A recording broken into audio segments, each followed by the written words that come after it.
And this is absolutely crucial to our mission. We have a very, very important mission. I mean, we've seen that very recently with Hurricane Irene, and of course the number of deployments that we've had overseas. And there are more coming, and we know that. We don't know what tomorrow's going to bring. So therefore, it's just very, very important that we have our soldiers and airmen who are in tip-top shape and ready to respond so that we can accomplish the mission. It's what's expected of us, it's our obligation, and it's something that each one of us has already sworn to, and it's actually the value that I think underpins our service, and we have all committed to selfless service. So therefore, seeking assistance along this matter isn't actually the epitome, I think, of selfless service, because they're not looking at for the potential stigma, but indeed they are looking for a way that they can maintain their readiness so that they can contribute their part when the time comes. Service member readiness is a tenet of the National Guard. And I think it's really widely accepted that readiness not only incorporates physical readiness, but it also incorporates mental readiness, emotional readiness, and spiritual readiness. And the integrated behavioral health system meets a need in developing the readiness in areas that are not traditionally taken care of by military training. It transcends everything we do. We can have all the most modern equipment out there in the world, or we can have the best plan out there in the world, but if we don't have the people ready to execute, then we have nothing. The leaders of the North Carolina National Guard need to understand that the integrated behavioral health system was stood up in order to meet a crisis. The suicide rate in the North Carolina National Guard in particular was well above the average and leading most of the other Guard states in the country and territories. Since the integrated behavioral health system has stood up, for year 2011, we are now just below average in our suicide rates. We have significantly decreased the suicide rate in the North Carolina National Guard. I need the leaders to understand that the integrated behavioral health system is not a nice-to-do thing. The integrated behavioral health system was put in place so that you don't have to worry about making an incorrect decision about how to handle a service member experiencing a behavioral health issue. Well, having the resource, I think, is just very, very paramount. Again, we put our soldiers and airmen first. Without them, we have nothing. And we have to first accept that truth before anything else makes sense.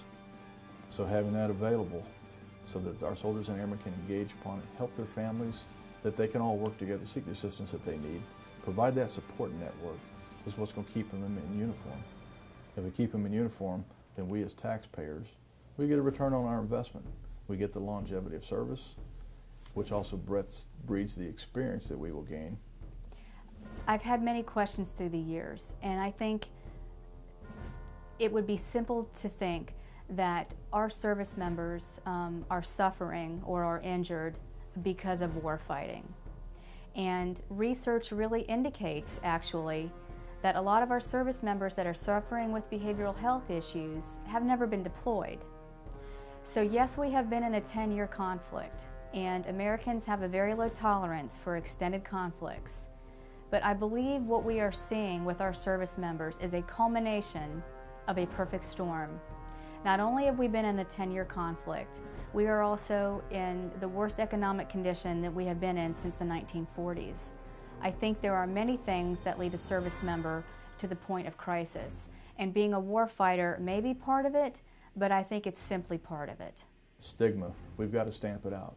That's a leadership responsibility, okay? And our soldiers need to have that confidence that if they indeed seek help, then they're going to get the help that they need, and there won't be any retribution, okay? It's kind of a two-part thing.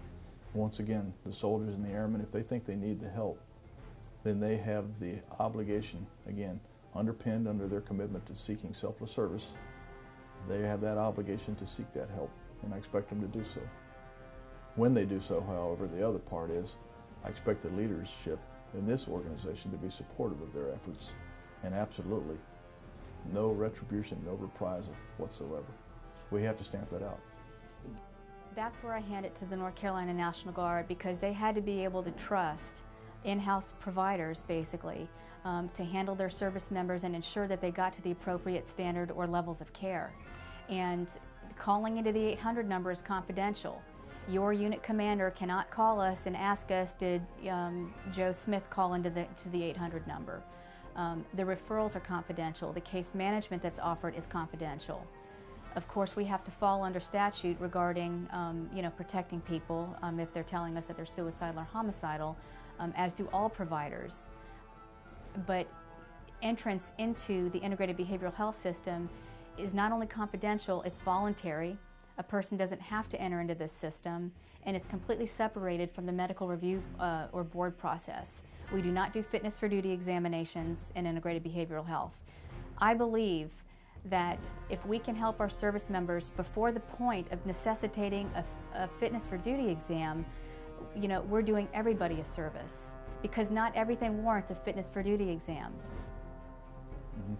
I think there's one thing that's kind of disappointing to me. I mean, we have, and I know for all the professionals that are involved in the integrated behavioral health system, you can have so many successes, and then you just have that one incident that may occur that it could potentially demoralize you. Okay, so I'm concerned about that. All right. And what I say, we can go 18, 19 months or even longer without a single incident. And then we have this one individual that considers suicide a viable option, and therefore they do it and they take their lives. And it's needless. So what I don't understand is why we can have a system as comprehensive as what we do in North Carolina, and to get the word out so people have awareness of it and know that it's available, and then for some reason don't choose not to use it and still choose to take their life. It just continues to baffle me. It's a concern, and I can only imagine it's a big concern for so many of the professionals that are at the other end of the line doing their absolute utmost, to help somebody in need.